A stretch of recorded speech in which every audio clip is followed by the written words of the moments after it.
a Conciencia Inclusiva, un capítulo especial. Hoy día tenemos una gran invitada para hablar de lo que piensa sobre discriminación, sobre discapacidad, sobre políticas públicas, pero también alguien que ha vivido muy de cerca cada una de estas historias y las temáticas de las que conversamos siempre en Conciencia Inclusiva. Ustedes deben acordarse de ella como ministra de Justicia del gobierno de Sebastián Piñera, pero hoy por hoy el recorrido de su vida, y ella nos va a contar, es mucho más amplio. Y le damos de inmediato entonces la bienvenida a Patricia Pérez. Patricia, muchas gracias por acompañarnos. Muchas gracias por la invitación. Y gracias por recibirnos además aquí en tu casa, en la Quinta Región. Quiero empezar por cómo comienza esta historia que te termina a ti acercando al mundo de la discapacidad. Y esto comienza con un embarazo muy, muy esperado, como nos ha pasado a muchas, que costó mucho y que no fue un embarazo fácil, ¿no? No fue un embarazo fácil, fue bastante doloroso, a decir verdad, y bueno, y finalmente yo tuve a mis hijas antes de tiempo, ellas nacieron de 7 meses, así que desde la partida fue un poquito complicado, pero claro, me llevó a conocer, como tú decías, un mundo que yo lo conocía por referencia, pero que no lo conocía en profundidad y claramente ha cambiado mi perspectiva, no solamente mi perspectiva de la vida en realidad, y me ha llevado al fondo a entender la necesidad que hay, y por eso lo felicito por este programa, porque la necesidad tremenda que hay en nuestra sociedad de poder generar conciencia. Así que me parece que también está muy bien puesto el nombre del programa, Conciencia Inclusiva. Patricia, de lo que yo he leído y conversado contigo también, sé que en el 5.º mes de tu embarazo comienza a manifestarse el lupus. ¿Qué pasó ahí? Porque tú antes habías sabido que tenías un lupus, tú me corriges técnicamente como se dice, pero dormido, como latente, pero que no se había manifestado. ¿Qué pasó en el 5.º mes del embarazo? Yo ahí partí con dolores muy intensos en las piernas, en los brazos, entonces ahí hasta antes de ese momento yo había tenido un embarazo relativamente normal, pero a partir de ese momento empecé con muchos dolores y a un punto ya como que eran dolores bastante intolerables, entonces tuve varias veces que ir al médico, me dieron, qué sé yo, antiinflamatorios y todo lo que podía tomar, digamos, estando embarazada, que no era mucho. Y bueno, finalmente eso se desencadenó, o sea, determinó que mis hijas nacieran, como te comentaba, antes de tiempo. Tú llegas al hospital aquí en Valparaíso, o en Viña, en Viña, en la Quinta Región, y te dicen que tenías que internar de inmediato.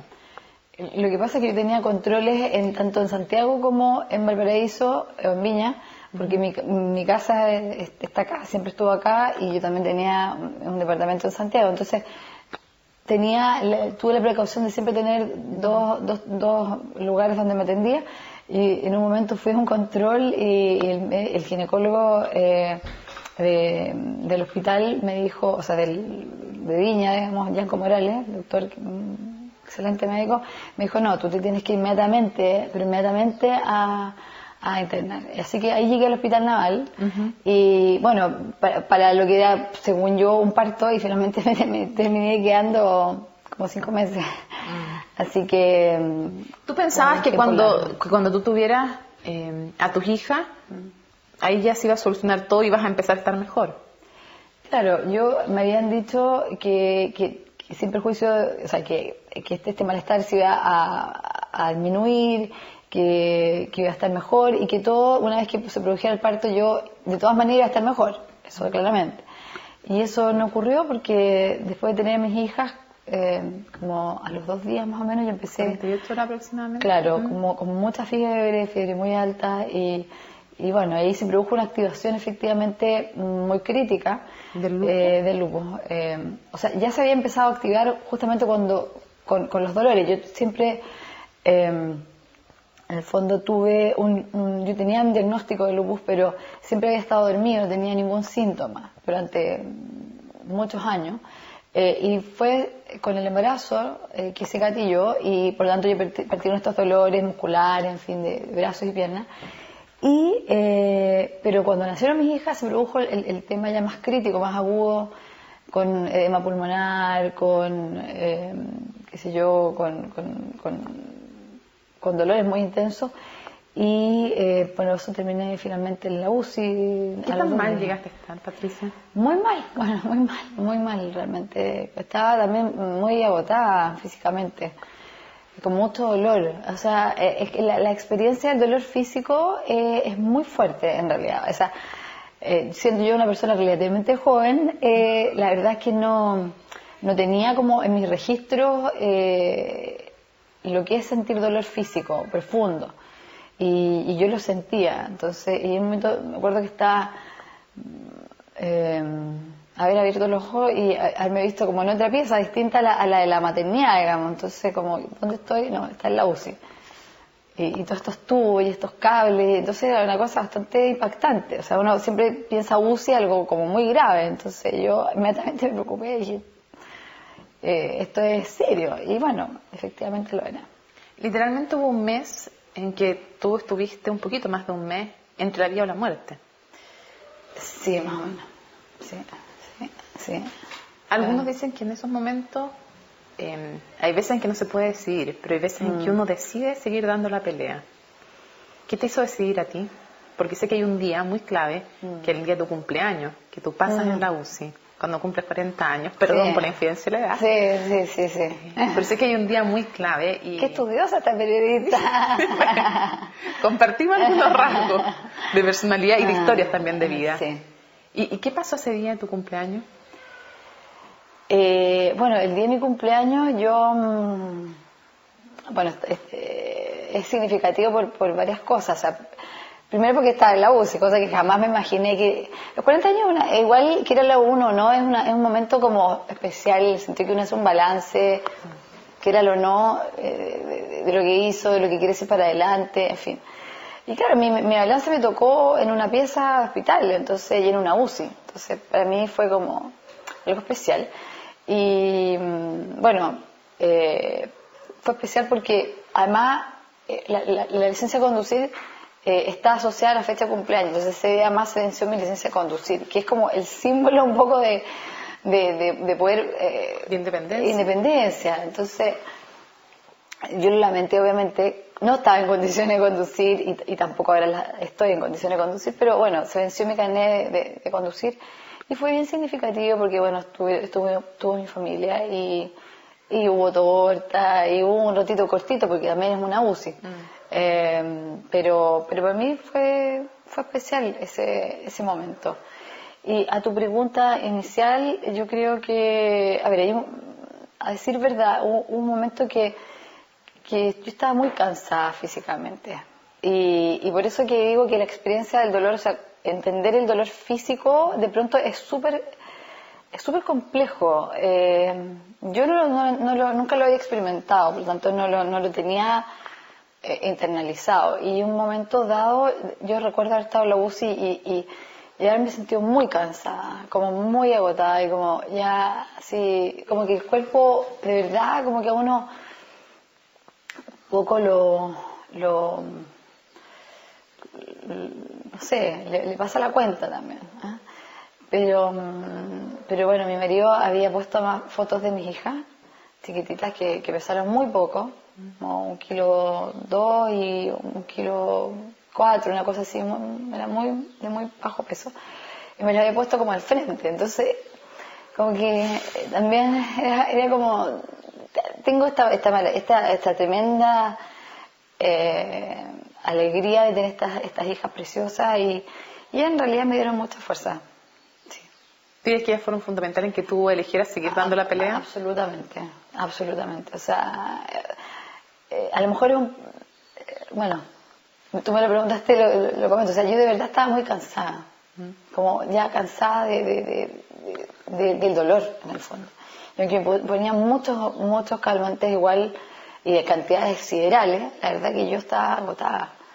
Pero ver sus caritas y bueno, y tener todo es como un desafío. Yo tengo que verlas crecer, tengo que hacerme responsable también de ser su mamá. Entonces también era como no tenía otro camino en realidad en ese minuto. Así que fue muy sabio y me ayudó al poner esas fotos ahí animándome.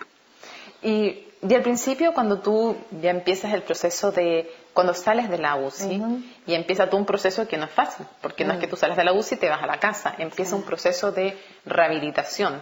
Y que es importante porque también vamos a conversar después del tema de las políticas públicas.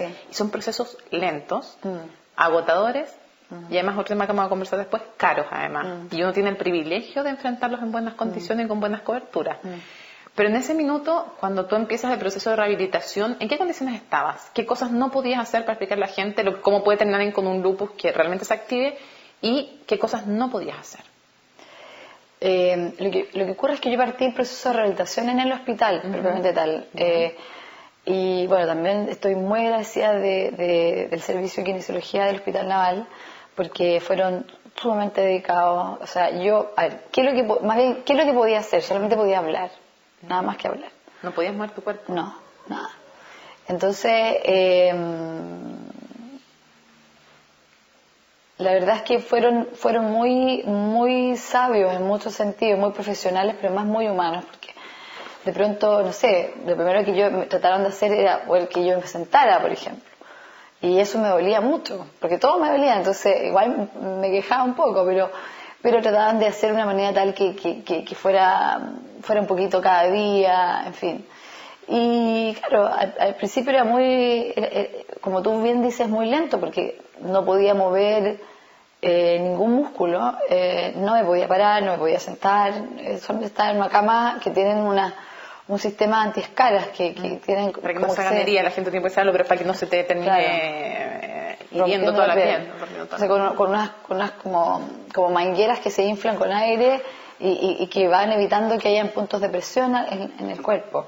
Entonces, el proceso de rehabilitación comenzó ahí y fue muy lento, y por eso estoy tan agradecida de Claudio, de Elías Ola, de Daniel, de todos los los kinesiólogos que me acompañaron en ese periodo, porque lo que ellos hicieron fue, en el fondo, hacer un plan de trabajo que era de paso a paso literal. O sea, por ejemplo, una de las cosas que yo me acuerdo que el otro día estaba viendo un video sistematizando material, y bueno, hay un video que yo estoy tratando de levantar un pie, y en realidad no lo podía levantar, y entonces finalmente era, no sé, 2 centímetros, levantar levemente la punta del pie, y era nada. O sea, hoy día, claro, es un avance súper pequeño, pero ese minuto fue como un gran logro, así, fue una cosa así increíble. Hay alguien que me decía que esos son como, alguien que dijo una vez, alguien que yo quiero mucho, que dijo que esos son pequeños Everest. Claro. Que cada uno tiene que ir logrando. Sí. Porque para otra gente levantar el pie, moverlo es cualquier cosa, y para ti era un Everest. Un Everest, o sea, que se moviera el pie un poco, era como... Y eso, mientras uno no lo vive así profundamente, realmente, o uno o alguien de su familia, es difícil entenderlo. Por eso yo acepté la invitación de ustedes de poder comentarlo también para contribuir a que se entienda de pronto que cuando, no sé, cuando hay un espacio para una persona que tiene una discapacidad física y hay un auto estacionado comprando pasteles, como me pasó, digamos, una oportunidad, o sea, realmente, y la persona no tiene ninguna discapacidad, o sea, realmente haciendo un daño grande. Porque una persona que le cuesta caminar, le puede tomar mucho tiempo, le puede doler caminar, o sea, una serie de cosas. Entonces, realmente es para un poco motivar a la reflexión sobre eso. Hay todo un proceso entonces de rehabilitación que tú saliste después de aproximadamente entre 4 y 5 meses del hospital. Sí. Y llegaste a tu casa con hospitalización domiciliaria. Sí. ¿Y en qué condiciones llegaste a tu casa? Llegué... ¿Sabes qué? Antes te interrumpo porque se me olvidó algo súper importante. Yo sé que tú has estudiado mucho sobre el lupus y me gustaría también, porque en Conciencia Inclusiva tratamos de ir educando a la gente también sobre los temas. ¿Tú podrías definir más o menos fácil qué es el lupus? Bueno, es una enfermedad autoinmune, pero a ver, en fácil, en el fondo, no siendo médico, pero es una enfermedad que puede afectar distintos órganos, distintos sistemas, ¿ya? Y que en el fondo se produce por algún agente que determina que, lo voy a poner en mi caso, En mi caso probablemente, bueno, está estudiado que el embarazo genera o puede generar que el cuerpo lea que está siendo objeto de un ataque, ¿ya? Que está siendo atacado, por así decirlo. Entonces se defiende. Pero se defiende atacando al propio cuerpo. Eso es autoinmune. Es autoinmune. Entonces hay un ataque, digamos, del cuerpo al propio cuerpo. Y por eso que ataca órganos, que puede ser el riñón, el pulmón, en fin. Ya en el caso del embarazo, por ejemplo, hay muchas, cuando se está gestando hay proteínas que están circulando, entonces el cuerpo lo lee como que es algo externo, cuando en realidad, claro, es otro ser, efectivamente, pero ahí se genera una respuesta que es autoinmune y que puede tener distintos, tampoco hay como respuestas uniformes. Claro, no hay un patrón único. No, porque por ejemplo a mí me produjo una mononeuritis múltiple. El lupus me generó una mononeuritis múltiple, que es una afectación de los nervios periféricos, de las manos y los pies. Pero a otras personas le afecta el riñón y terminan dializándose, a otras personas le afecta el pulmón. Me acordé de algo cuando tú dijiste, cuando nombraste tus manos, porque también sé que ese fue un tema súper sensible. Tú tenías poquito rato para estar con tus hijas mientras estabas en la clínica. ¿Cuánto rato las podías ver? Porque esto hasta los 5 meses, ¿cuánto rato las veías cada día? Muy poco rato. Ellas, cuando salí de la UCI, me las llevaban como 45 minutos más o menos, diario. Y eso me problemaba porque no me conocía mucho, y yo tampoco a ella. Entonces, en realidad, bueno, mi marido es muy reservado, así que capaz que me rete, pero él realmente era la mamá, por así decirlo. O sea, él tenía un vínculo muy cercano con él. Pero es que él hizo una pega increíble. Increíble. Estoy súper agradecida de él. Súper agradecida porque él fue como su contención, su apoyo. O sea, de hecho, cuando llegué a mi casa, y después te contaré eso, pero si ya les pasaba cualquier cosa, ya lo miraban a él, lo buscaban a él. Qué bonito también eso. También. Ese lazo que normalmente no se crea.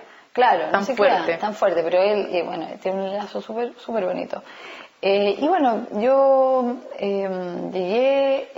Tú las tenías entonces en el hospital como 45 minutos. Sí. Y ahí me quiero tener en algo porque muchas veces la gente, cuando estamos hablando de temas de discapacidad, no se da cuenta que hasta lo más sencillo pasa a ser un mundo.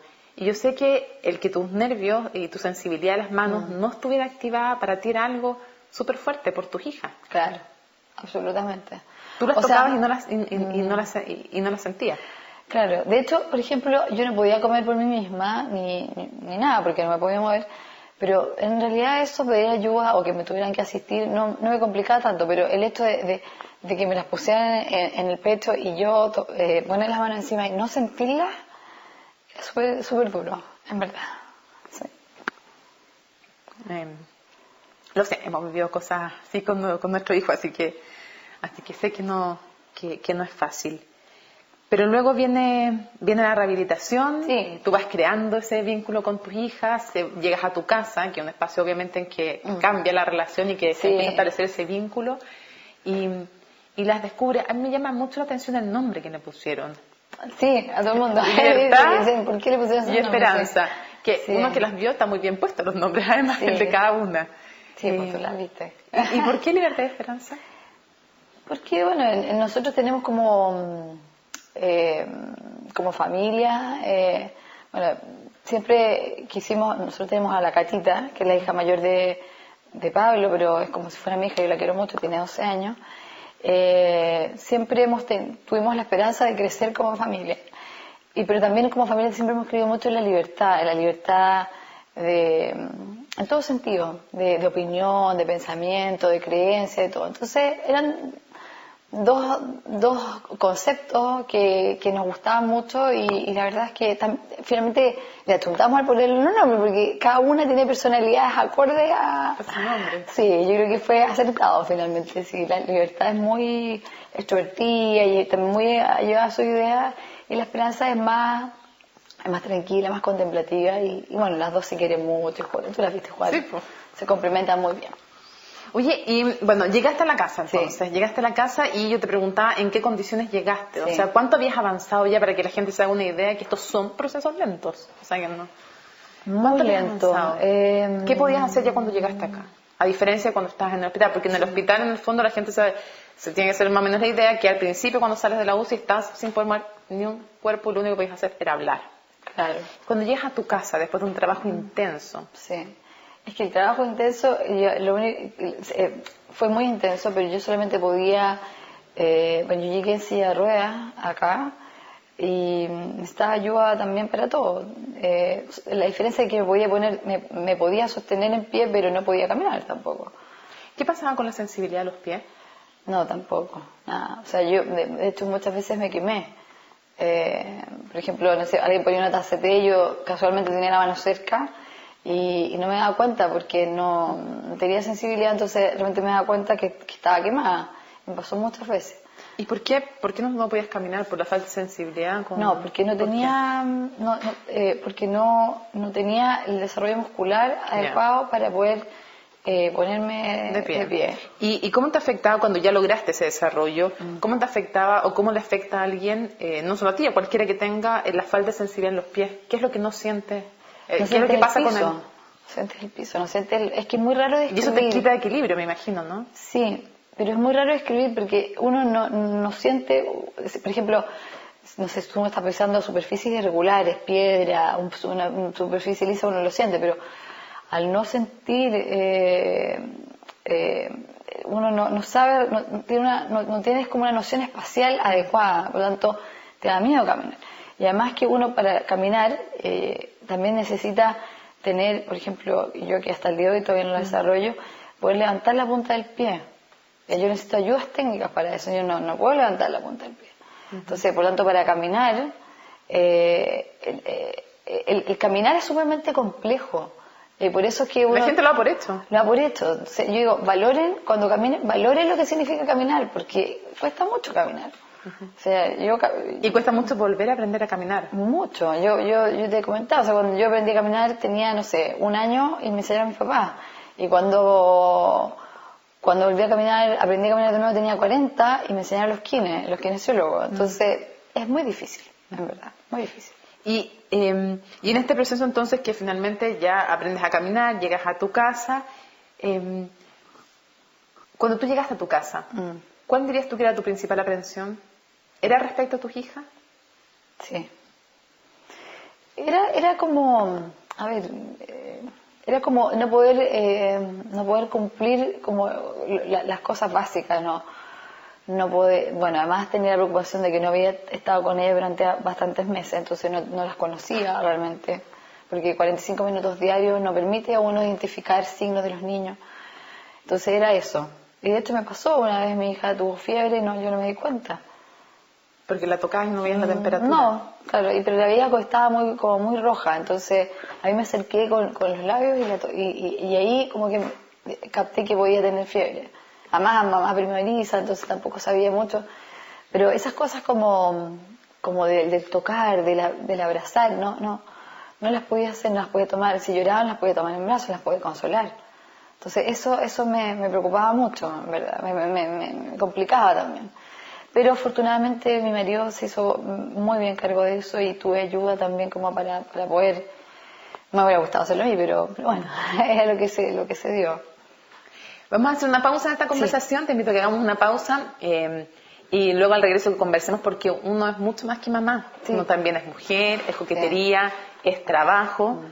Tú eres y eras también una tremenda profesional muy destacada a nivel nacional. Entonces también cómo afecta, para que la gente vaya empatizando también, cómo a uno le afecta en esos ámbitos pasar por una situación de discapacidad. Vamos a conversar al regreso en Conciencia Inclusiva. Bueno, continuamos en Conciencia Inclusiva junto a Patricia Pérez, ex ministra de Justicia durante el gobierno de Sebastián Piñera, abogada, alguien que ha trabajado los temas de justicia, por supuesto, de defensa, también trabajó en la Defensoría Penal Pública y además, por supuesto, ahora también muy fuertemente ligada a los temas de discapacidad. Patricia, en el bloque anterior quedamos en la parte en que yo te decía, quiero comenzar también a saber, más allá de cómo a la mamá, que tú me contaste cómo afectó, un lupus activado, el pasar por una situación de discapacidad, cómo le afectó también a la mujer. Yo me acuerdo que una cosa que es un poco sexista también, pero siempre se hacen ranking, y están en los rankings de las ministras más buenas mozas, de las mujeres públicas más buenas mozas, y en una cosa que nunca hacen con los hombres, se fijaban incluso en cómo te vestías, en lo que hacías, en lo que te ponías. aparte de destacar tu parte profesional, que era algo objetivo. Entonces, partiendo de ese hecho machista, claro, yo me ponía a pensar cómo te afectó incluso eso a ti, cómo cambió tu vida en la parte como femenina también, como de mujer. En realidad hay cosas que son como detalles, en realidad, a esta altura para mí son detalles. O sea, también cuando uno vive experiencias así de fuerte y que cambian, remueven o remecen tan fuertemente los cimientos sobre los cuales uno construye su vida, todas estas cosas son totalmente secundarias. Pero claro, antes efectivamente usaba a lo mejor zapatos de taco alto y ahora ya no lo uso. Y es parte de lo que digamos, de lo que me cambió la vida, pero para mí es algo completamente, como te digo, irrelevante, o sea, no. Pues decía yo que es parte como de la visión como más machista, y esa es la anécdota, pero en lo profundo cómo cambia también, porque tú has tenido una tremenda pareja al lado. ¿Cómo cambia la autoestima? Porque la autoestima se afecta porque uno ya no es autovalente, y eso le pasa a muchas personas en situación de discapacidad. Entonces, ¿cómo te afectó a ti tu autoestima? Y también la parte femenina, porque obviamente que es un cambio. Ser que es muy autónoma a depender de muchas personas para todo. En realidad, no. A ver, yo siempre tuve la suerte y el privilegio enorme de tener una familia muy apoyadora, partiendo por mi marido, que ha sido un 7 en realidad, mis papás, mis hermanos, mis amigos, y por lo tanto, en ese sentido siempre me sentí muy acompañada y no siento que haya tenido como una merma o un problema en relación a mi autoestima. Pero porque estuviste muy apañada porque también. Estuve muy apañada, muy acompañada, como en todo momento, ¿ah? Y también se me dieron mis espacios de privacidad y se me respetaron también, se me respetó un proceso que para mí no fue fácil, y además tenía mis hijas chiquititas, entonces como que nunca me había hecho esta pregunta que tú me estás haciendo, no me la había hecho a mí misma, pero no siento realmente que he tenido esa dificultad. No siento que había un cambio muy importante de mí como mujer, o sea, claro, ha habido cambio en el sentido que hoy día no puedo manejar, dependo todavía en muchos sentidos, pero aún o sea, siento que la discapacidad me ha fortalecido mucho como persona, me ha ayudado, me ha completado como persona. Parece paradojal, pero no lo es. ¿Tú te sientes una persona discapacitada? Me siento una persona que tiene una discapacidad física importante, que ha ido progresando, pero sobre todo siento que esto ha transformado mi visión y en muchos sentidos. ¿Tú tenías alguien en tu familia o cercano que estuviera en una situación de discapacidad? No, nadie. No conocía lo que es la vida de una persona que tiene una discapacidad, o sea, lo conocía digamos, de referencia, pero nunca lo había vivido, entonces me tocó experimentarlo a mí directamente, a mi familia, y claro, no tenía como otros modelos u otros referentes cercanos. Y una de las cosas que tienen que hacer muchas veces, si es que quiere una persona en situación de discapacidad, es sacar un carnet. Sí. ¿Cómo fue eso? Es bien impresionante, en realidad, porque uno tiene que hacer someterse a una encuesta, que es una entrevista semiestructurada, una serie de preguntas que apuntan a lo que uno puede hacer o no puede hacer. Y es un test en que uno tiene que responder mostrando como unas caras. Hay una cara que uno lo puede hacer completamente o no lo puede hacer. Entonces, una cara que está como feliz, no tan feliz. Entonces yo le decía, pero no, es que me tiene que mostrar me tiene que apuntar estas caritas. Yo le decía, pero ¿por qué? ¿Y por qué lo tengo que hacer así? ¿Por qué no te puedo explicar? Me decían, no, porque esto está pensado para que todos lo puedan responder. Incluso las personas que puedan tener una discapacidad intelectual, psíquica, o una persona que tenga cualquier tipo de discapacidad, no solamente física, lo pueda responder. Me pareció, así que... ¿Carita alegre o carita triste? Carita alegre, triste, en fin. Entonces, y claro, hice el proceso, Lo que sí, claro, me llamó mucho la atención que para ir, yo fui al Compin de Viña, entonces aprovecho a pasar el dato, que el Compin está en el segundo piso. Brillante, te apuesto que en los ascensores, déjame adivinar que en los ascensores no cabe bien una silla de ruedas, por ejemplo. Yo creo que ahí no cabe, o sea, a ver, puede caber una silla de ruedas eventualmente, pero la puerta es muy difícil de abrir, hay que tener mucha fuerza para abrirla y la forma de salir es muy difícil también, porque es una puerta que tiene como un pestillo muy duro.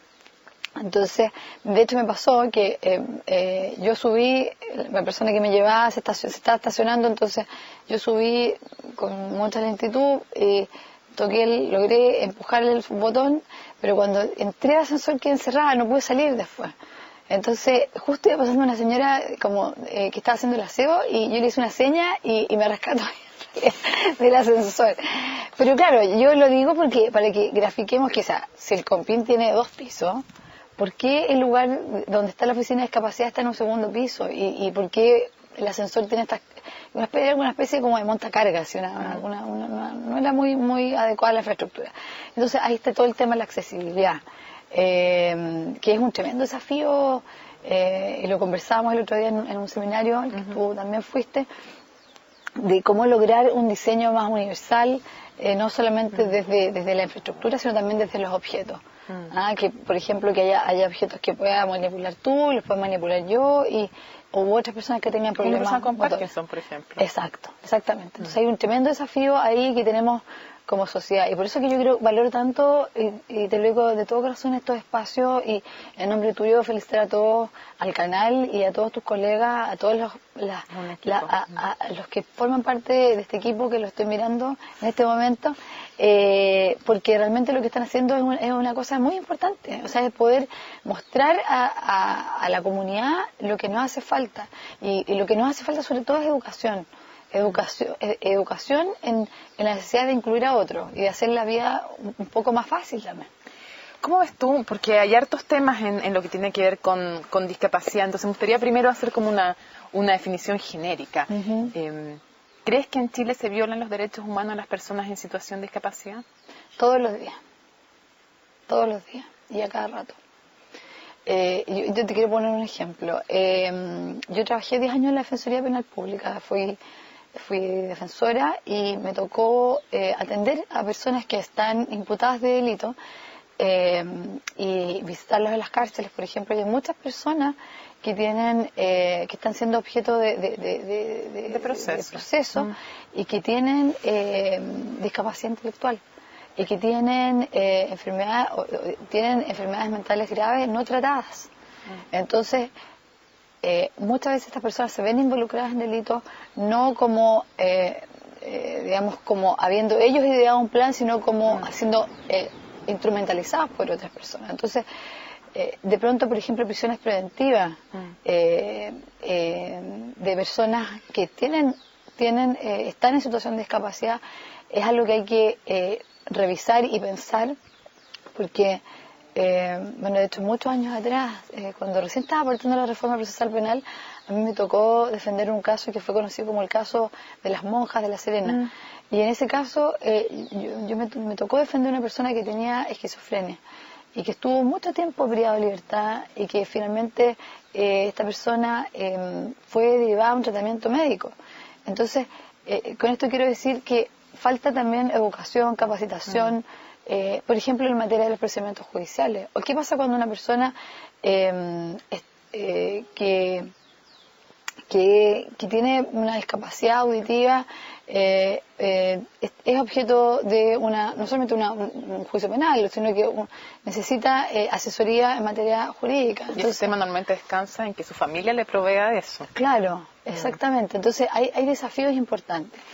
Patricia, otro de los tremendos temas en discapacidad tiene que ver con la inclusión en el sistema escolar. Sí. ¿Cómo lo ves eso tú? Porque en esas salas de clase, en donde no está Chile, sino que está el Chile no discapacitado en general, dejando a muchos en sus casas o en colegios en donde no aprovechan todo el talento que tienen estos niños, estas niñas, y sabemos que el 20% de los niños y de las niñas de Chile tienen necesidades educativas especiales, desde dislexia, rotacismo, hasta síndrome de Down, autismo o discapacidad física.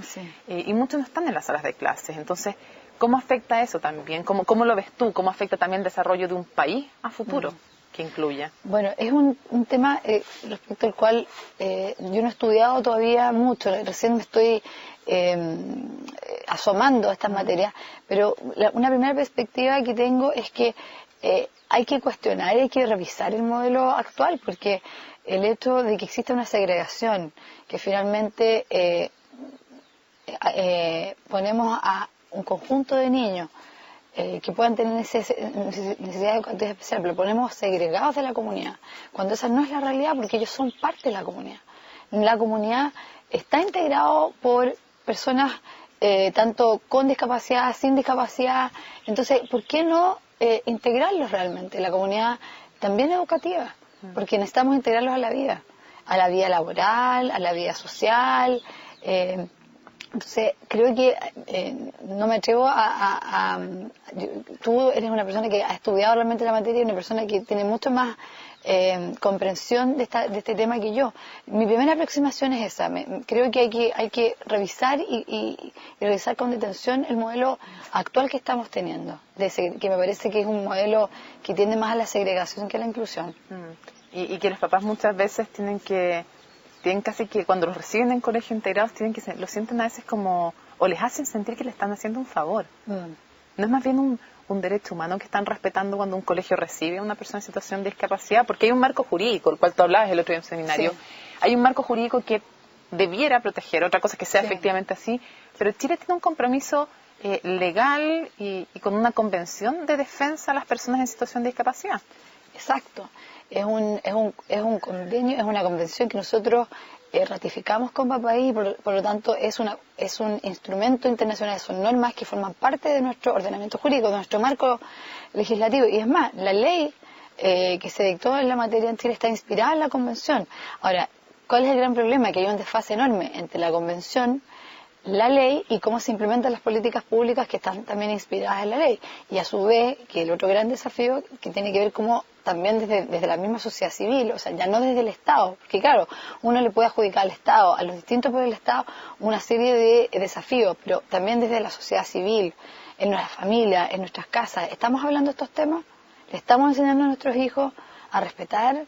¿Estamos enseñándoles a aceptar, a incluir, a invitar, a no discriminar? ¿Estamos haciéndolo realmente o no? Porque yo cuando te contaba este ejemplo de la familia que estaba comprando pasteles estacionados en un estacionamiento discapacitado, lo cuento porque es bien gráfico, probablemente cuando se desarrolle la Teletón a lo mejor van a donar y está muy bien, pero el tema no pasa. Respetar y tenderse a un país inclusivo no pasa solamente por hacer una donación, pasa por hacerlo todos los días y no solamente en un momento X del año. Y además que ese niño que vio que su papá se ponía en ese asiento, en ese estacionamiento para personas en situación de discapacidad o discapacitados, aprenda que también eso se puede hacer. Que es normal, que está bien.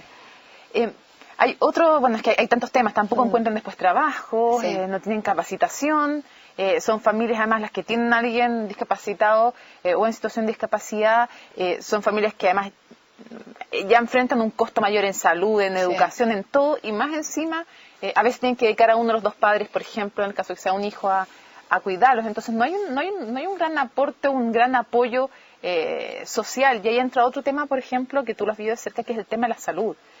Porque en el tema de la rehabilitación, en lo público y en lo privado, es súper jodido. O sea, en lo privado uno se puede comer en una semana las terapias de todo un año. Entonces, ¿cómo ves también el tema del acceso a la salud? Bueno, por ejemplo, hay un tema que lo comento porque creo que es desconocido muchas veces, que es el de la terapia ocupacional. La terapia ocupacional no está incluida y siendo que es una herramienta muy importante, por ejemplo, voy a poner un ejemplo para hacer actividades de la vida diaria, como comer, como tener técnicas para abrocharse los zapatos, para vestirse. Son cosas que a lo mejor no son muy conocidas, pero son desafíos que hay que... Y nada lo cubre. Y no lo cubre, entonces es complejo. Y eso no es problema de una ESEP en particular, sino que el sistema está concebido de manera tal que no lo cubre. Y el sistema público no se encuentra, claro. no da abasto. Exactamente, exactamente.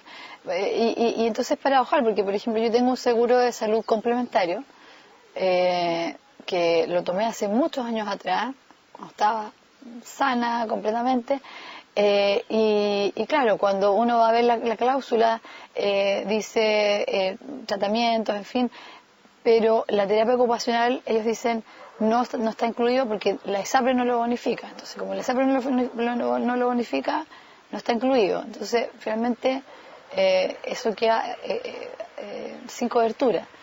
Insisto, no es un problema de una ESAPRE en particular o de este seguro en particular, sino de la manera que está concebido el sistema y también del desconocimiento. ¿Ah? ¿Cómo ves también que se vive el tema de la pobreza y la discapacidad? Porque hemos tenido a alguien con discapacidad o en situación de discapacidad, yo o tú que lo has vivido tú misma, lo vivimos en una situación de privilegio, pero sin duda alguna, de privilegio no solo material, sino emocional, de compañía, de familia. Y en el mejor de los casos, las personas que viven en pobreza, que son pobres, que no tienen recursos, en el mejor de los casos tienen todo el soporte emocional, de cariño, pero viven una realidad súper dura cuando tú juntas discapacidad y pobreza. Sí. Bueno, y justamente lo poníamos como ejemplo en el seminario sobre accesibilidad y discapacidad. ¿Qué pasa con el transporte? Hay situaciones de verdadero aislamiento fáctico que se produce, por ejemplo, una persona, yo soy de la quinta región, soy de Valparaíso, en un cerro, una persona que esté en una silla de ruedas, que no tenga la ayuda para poder transportarse. Yo me acuerdo que hace un par de años hicimos un seminario sobre no discriminación, en ese tiempo era subsecretaria, sobre no discriminación en el sector público, con funcionarios públicos, en fin, y trabajamos con la Corporación de Asistencia Judicial y había un caso justamente de Valparaíso en que una chica no tenía el problema de que no le paraban nunca los colectivos. ¿Por qué? Por la silla de ruedas, que iba a hacer que se iba a demorar más. Y al final se hizo a través de un sistema de mediación, se hizo un acuerdo con la empresa de colectivos para que sí pudieran y ellos comprender también de esa necesidad especial. A lo mejor era un tiempo más, pero un tiempo más que era necesario para que ella se transportara. Entonces creo que ahí también hay un desafío muy muy relevante que poder tomar. ¿Chile es un país que discrimina mucho a las personas discapacitadas? ¿O con discapacidad, o como se quiera llamar? Yo creo que yo no tengo cómo cuantificarlo. Puedo tener una impresión personal. Yo creo que sí. Yo creo que hay muchos mitos en torno a la discapacidad, de cualquier naturaleza que ésta sea. Y de nuevo vuelvo al tema de la educación. Y eso, normalmente los mitos son por desinformación. Por el miedo y también por como construcción de estereotipos de normalidad, entre comillas, o de perfección, que son sumamente equivocados. O sea, como si todos tuviéramos que, no sé, medir 1,80 m y ser, digamos, de una determinada forma. No es así, todos somos distintos y está bien que seamos distintos. Y es parte de la riqueza de nuestra vida en comunidad, en sociedad. Eso es lo que yo quiero dejarle como legado a mis hijas, que tengan su mente abierta para aceptar y respetar a todas las personas en sus realidades, en su dignidad, como corresponde. Y yo la percepción que tengo es que sí, efectivamente, bueno, yo voy a un lugar donde voy a terapias de rehabilitación con el Instituto Luis Krebs, que está en Viña del Mar, que es un excelente instituto, con profesionales muy dedicados, y yo veo a gente joven que va a la universidad y yo pienso, bueno, ojalá que el día de mañana ellos tengan también buenas oportunidades laborales para integrarse, y veo con el ahínco con que estudian, van a clases, compatibilizan con la terapia, y realmente me saco el sombrero. Patricia, ¿sí? ¿A quién dirías tú que tendrías que, de todo lo que has vivido tú, del proceso después del lupus, has hablado del equipo médico, has hablado de todos ellos, de los kinesiólogos, que uno le dice kine, como cariñosamente uno habla de los kines, ¿no? De tu entorno o de la gente que has conocido, ¿a quiénes crees tú que le agradecerías más? ¿A quiénes de tu familia, de tus amigos? Obviamente que no vas a poder nombrar a todos, pero si tuvieras que pensar en alguien. Qué bueno que me preguntes eso, porque a veces se nos olvida agradecer en la vida. Se nos olvida agradecer. Yo, con todo esto que me ha pasado, me he preocupado de agradecer. Me he preocupado de agradecer a las personas. Me he dado el tiempo de agradecer, que era algo que antes no siempre me daba el tiempo para agradecer la vida diaria. A veces sí, a veces no, a veces se me olvidaba antes. Pero hoy día me he dado el tiempo de agradecer y tú también te has dado el tiempo de agradecer. Y eso yo creo que es algo importante y qué bueno que lo hablemos. En primer lugar a mi marido, que ha sido un 10. Fue papá, fue mamá, fue todo. O sea, realmente a él. A la Catita, que es como mi hija. Sí, que ella fue como una mamá chica también. Y le dio papá a sus hermanas y las cuidó. A mis amigos, a mis buenos amigos, a la gente que estuvo en las buenas y en las malas, que finalmente son pocos. A los kinesiólogos, a los terapeutas ocupacionales, tanto del Hospital Naval, en el Instituto de los Krebs, a mis hermanos, a mis papás, a mi familia en general. Cuando hablas de tu marido me llama la atención que te brillan los ojos y pues parece que él ha sido un pilar muy fundamental. Sí. ¿Tú te imaginas haber pasado por esto sin él? ¿Cómo lo viviste? Complicada su entrevista. Yo creo que nadie está preparado en realidad, aunque uno sea una persona. Yo soy hija mayor, somos 5 hermanos. Los hermanos mayores suelen tener como un carácter fuerte y estar un poco más de repente preparados para cosas. Pero no, yo creo que nadie está preparado finalmente. ¿Y sin él hubiera sido yo creo que él fue a mí yo creo que sin él hubiera sido muy difícil. Él fue un apoyo fundamental. Fue muy generoso.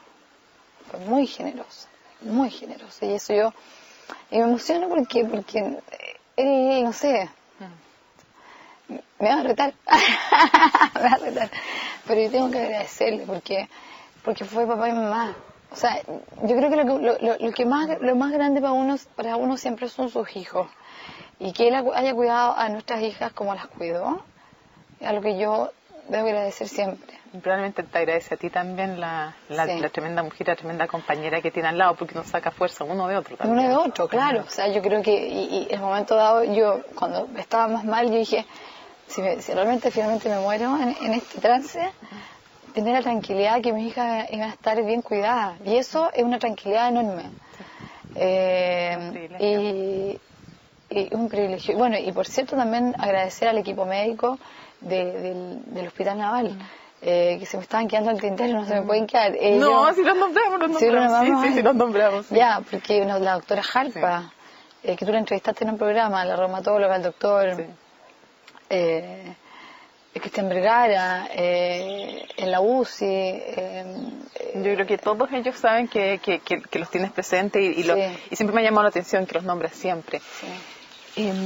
¿Hay algún otro hito que tú te acuerdas que fue muy importante para ti en este tiempo? Es que todo realmente he aprendido como a valorar lo pequeño. Eso que a veces uno dice no es un lugar común, para mí no es un lugar común. A mí todo, por ejemplo, el otro día me di cuenta que al tocar a mí, fue para mi cumpleaños, no fue el otro día de hecho, fue para el cumpleaños para este año. Al día siguiente le estaba haciendo cariño a una de mis hijas y me concentré mucho y empecé como a sentir la textura, ¿no? Yo no puedo sentir mucho las texturas. ¿Pero sentiste su piel por primera vez? Sentí sentí como la sensación del pelo. Es como algo que no lo puedo escribir, pero es como las hebras. Entonces como que cerrar los ojos y disfrutar ese momento intensamente, porque antes le tocaba y no era nada, o sea, sabía que la estaba tocando y le hacía cariño porque a ella le hace bien y porque es rico para ella. Pero para mí fue como mi mejor regalo de cumpleaños. Sentirla porque era un regalo para mí. Era como... Sentir por primera vez el pelo de tu hijo con tus manos. Con mis manos. Sentirla... Entonces, para mí cada día realmente ha sido un descubrimiento. enorme. Además recibí otros hitos importantes, cartas preciosas, mensajes maravillosos, conmovedores, realmente, de gente que no pensaba, no sé, de ex profesores de la universidad, el profesor Esquella, por ejemplo, que me escribió una carta muy bonita. Recuerdo mensajes de muchas personas muy conmovedores, entonces son cosas que uno atesora, y bueno, la vida está hecha de esos momentos finalmente. Para cerrar, ¿alguna vez, cuando tú eres ministra de Justicia, recuerdo en algún momento haber leído que tú sentías que como lo único, que te sentías muy afortunada por la vida que tenías, por las oportunidades de estudiar, que ya somos privilegiados con eso, y que sentías que lo único que te faltaba era ser mamá? Y lo fuiste. Hoy día, con todo lo que has vivido, algunos podrían pensar que sí te faltan algunas cosas. Yo quiero saber si hoy día, después de todo lo que tú has vivido, y alguien te preguntara, ¿te falta algo? ¿Sientes que te falta algo? No, yo hoy día me siento una persona plena. O sea, a lo mejor no camino bien, no puedo manejar, tantas cosas que no puedo hacer. Pero yo no me concentro en lo que no puedo hacer, me concentro en lo que puedo hacer. Entonces, y estoy tan agradecida por eso. A lo mejor, no sé, hay cosas que, como tú decías, caminar para la gente uno da como por hecho caminar. Pero hoy día yo, cada vez que puedo, no sé, recoger a mis hijas cuando están llorando, distintas cosas cada avances que voy teniendo los agradezco profundamente. Pide para el próximo cumpleaños, para terminar, ahora sí, pide un regalo para ti. ¿Qué pedirías? Volver a manejar. Es el día de la rehabilitación absoluta. Sí, volver a manejar, sí, porque para, por ejemplo, ir a dejar a mi hija al colegio, cosas así, ir a comprar el pan, no sé, distintas cosas. Acá no hay ni siquiera movilización, vivo en un lugar alejado, entonces si fuera caminando llegaría al otro día, en vez de llegar con el pan para la hora del té, llegaría el otro día al desayuno. Entonces necesito volver a manejar. Eso sería, sería un buen regalo. Sí. Patricia, te quiero agradecer muchísimo que nos hayas acompañado en este Conciencia Inclusiva, hablando de tu historia también, que ayuda también a sensibilizar a otros, y dándonos tu visión también de la discapacidad, que me imagino además, porque el sentido público sigue estando en ti, que va a ser un tema que va a marcar tu acción como profesional y lo que tú hagas en el futuro, como persona en definitiva. Absolutamente, y yo quiero invitar también a aprovechar el espacio que ustedes me dan, la invitación de tu equipo y de CNN, para también hacer un llamado a las distintas personas para, desde el lugar en que uno esté, para aportar en esto, no solamente dando aportes económicos, dando oportunidades laborales, por ejemplo, a las personas que viven en una situación de discapacidad, en los colegios, hacer un autoexamen. ¿En qué sentido uno puede construir? Uno puede construir en muchos sentidos. Y yo creo que si con este espacio, este programa ha sido realmente para mí un programa tremendamente valioso e importante por eso, porque ayuda a generar conciencia. Entonces, hacer esa invitación a las personas para que puedan hacer ese análisis de qué manera contribuir. Cada uno contribuir desde lo suyo. Ustedes están contribuyendo de una manera muy significativa desde lo suyo, que es comunicar. Así que felicitaciones. Muchas gracias. Como yo siempre digo, y como mi abuela ya no está, hubiera dicho, o mi papá que tampoco está, hubiera dicho, con su beber nomás, con su beber cumple nomás. Muchas gracias de verdad por habernos recibido en tu casa, y lo que tú dices nomás, la invitación es a abrir la cabeza y el corazón juntos. Exactamente. Muchas gracias a ustedes. Bueno, y ustedes, muchísimas gracias por habernos acompañado en este capítulo especial de Conciencia Inclusiva. Un país, eso es lo que buscamos, un país en el que quepan no solamente todos y todas desde el punto de vista de género, o todos y todas desde el punto de vista del dinero, de los espacios, de lo que tiene que ver con segregación económica. Un país en el que quepan todos y todas, los que están en situación de discapacidad y los que no. Muchísimas gracias por habernos acompañado y nos vemos la próxima semana.